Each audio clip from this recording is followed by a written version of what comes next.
is Ned's week 3 video recap. So we're going to start out by charging our clicker just 3 or 4 times before we get started here. We've been doing this at the beginning of each training session. So this is just to make sure that Ned has a really solid association between hearing a click and getting a piece of food.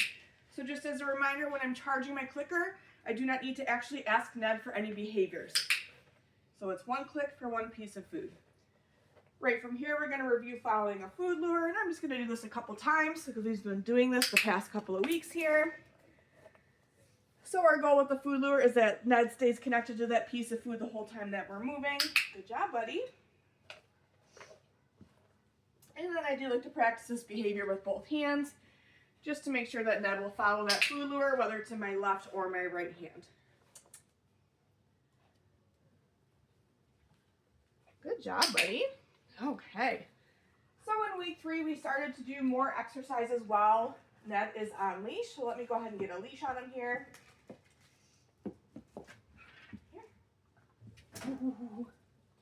So I find the easiest way to get the leash on is to drop some food on the floor after I've found the little ring on his collar.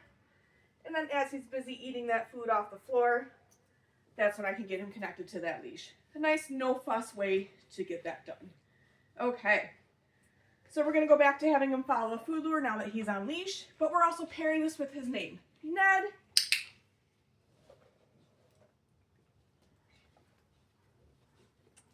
Ned. Good boy. Ned. So we're just starting to get him used to moving with us cooperatively. Hey, while we have him follow that food lure on a leash. Ned. Good boy. Ned. Nice work, buddy. Okay. Right from here, we're going to move into our hand targets. So this we're doing on leash this week. So the goal in week 3 is that I'm able to put my hand out nice and flat, and Ned will come and target my hand without having to use a food lure, but I will still mark and reward him for the behavior. Ned, touch. Good boy. Ned, touch. Nice work, buddy. Again, I do like to practice this with both hands. Ned, touch. Good boy. Ned, touch. Nice work, bud.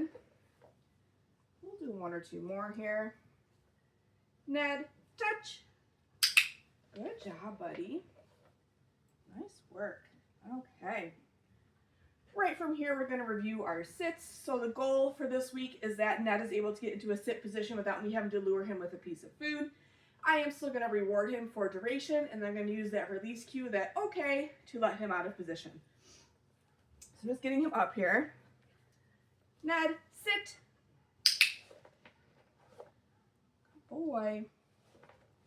So if he goes into a down position, I'm just going to use a piece of food to get him back up into that sit before I continue to feed him.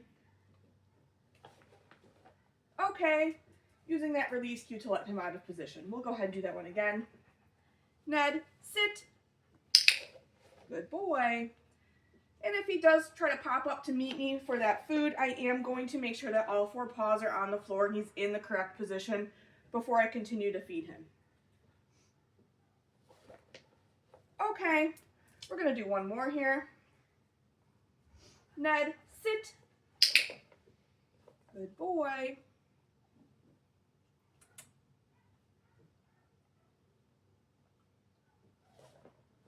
Okay, good job, buddy. And then this week we've been continuing to work on our downs as well. So the goal in week 3 with our down is that I can verbally cue Ned to go into the down position without having to lure him with a piece of food. Ned, down. So giving him a few seconds to figure it out. And then rewarding right on the floor between his paws. So again, if he pops up to try to meet me for the food, just making sure he's in the correct position before I feed.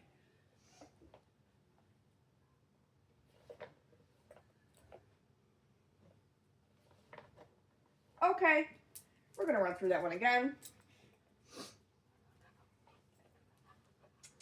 Ned, down. What a good boy.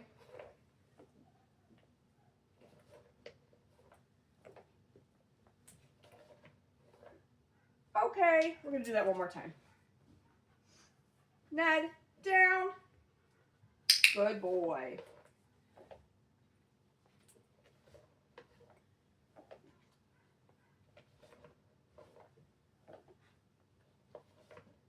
Okay, good job, buddy. Okay, now I'm going to take Ned's leash off. So for this, I will do this very similar to how I put it on him.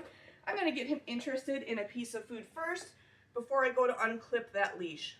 Good job, buddy. Okay.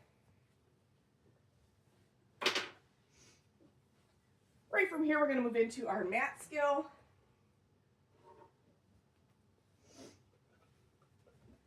Ned, mat. Beautiful. So our goal for week 3 is a couple things. I want to see that, first of all, Ned is going to go into a down position on the mat when I cue him to go over to his mat. And then the second thing is that I want to see that he will stay in that position as I start to move away from him. So I'll take a step or two away. I'll come back. As long as he remains in that down position, I'll mark and reward him. And then I'll take a few steps in a different direction and we'll do that same thing. And we'll do this maybe, I don't know, 3 times in a row before I release him. And then we'll run through that whole thing again.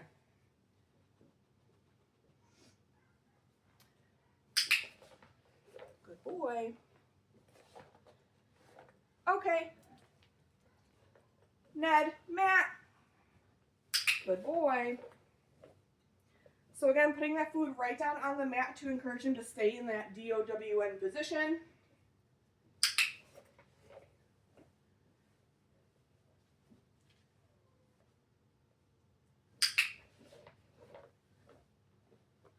And then I'm going to release him in a different direction. Okay. We'll run through that one more time. Ned, mat. Good boy. Maybe I'll practice turning my back to him.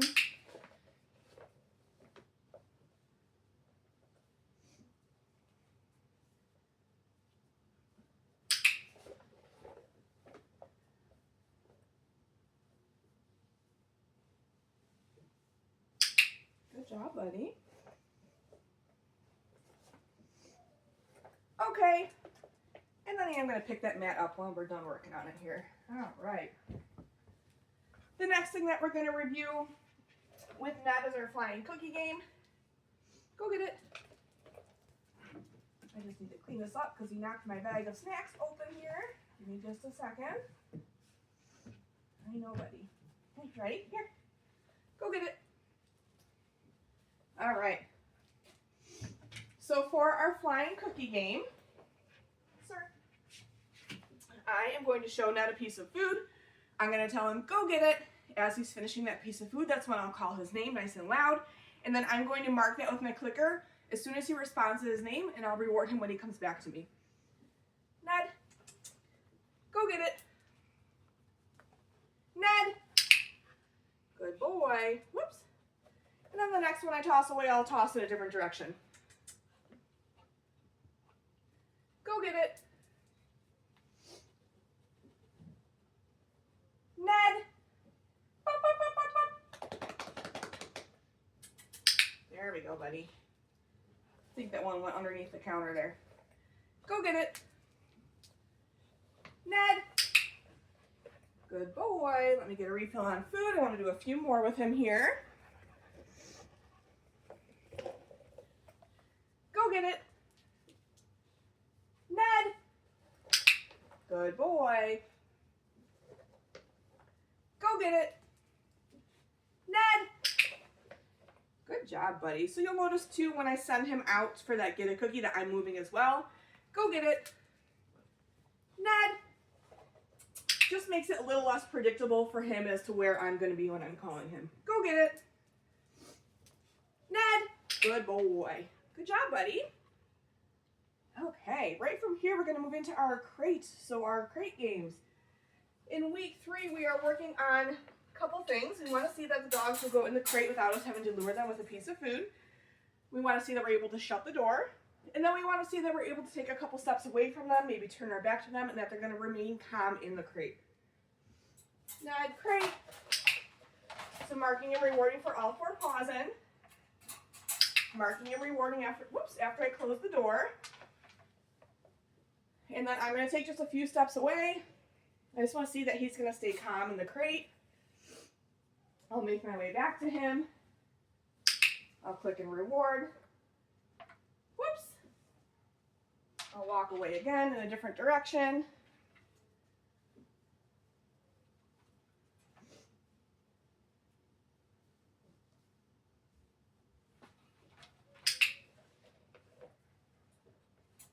And then when I am ready to let him out, I am still going to meet him at the threshold with a piece of food. And I'm going to use that okay to release him out of the crate. Okay, good job, buddy. We'll run through that one more time here. Ned, crate. What a smart boy.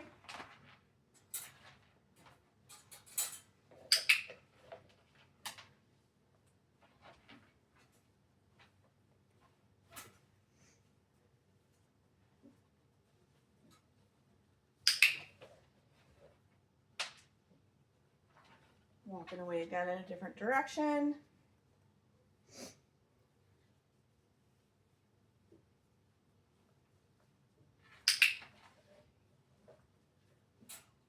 Okay, then again meeting him at that threshold. Okay, good job, buddy. Very nice, Ned. All right, I'm gonna let him play for a minute here.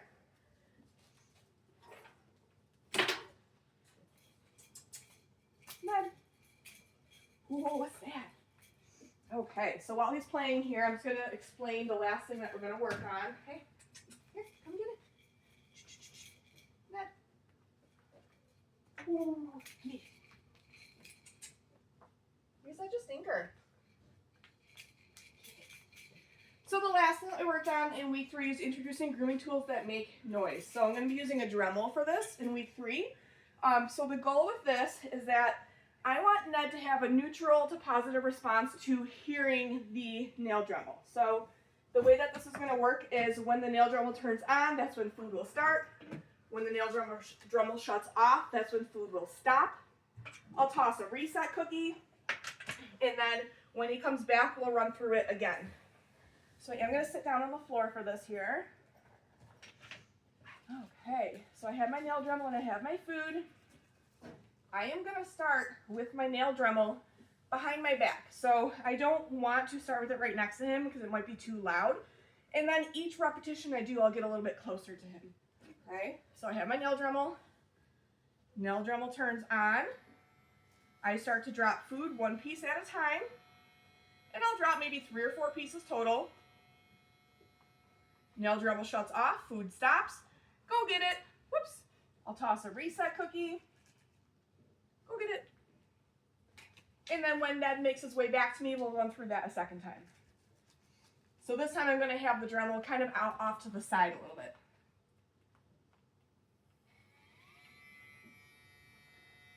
Okay, so dropping 1 piece at a time. Nail Dremel shuts off. Food stops. I'll toss a reset. Go get it. And then we'll run through that one more time here. So now on this third one, what I will do, hey, sit down, is I'm going to actually have the Dremel on the floor. It's going to make a little bit more noise here. And again, just dropping 1 piece at a time. He can certainly be interested in that noise. I just don't want him to be like overly concerned about it. Okay. Dremel shuts off, food stops. Go get it. You didn't even see me throw it, you silly. Go get it. Oh my goodness. Okay, that is it for Ned's week 3 video recap. Make sure that you're looking at your video library as well as your handouts. Those will give you much more detailed information on everything we worked on with Ned in week 3. Good job, bud.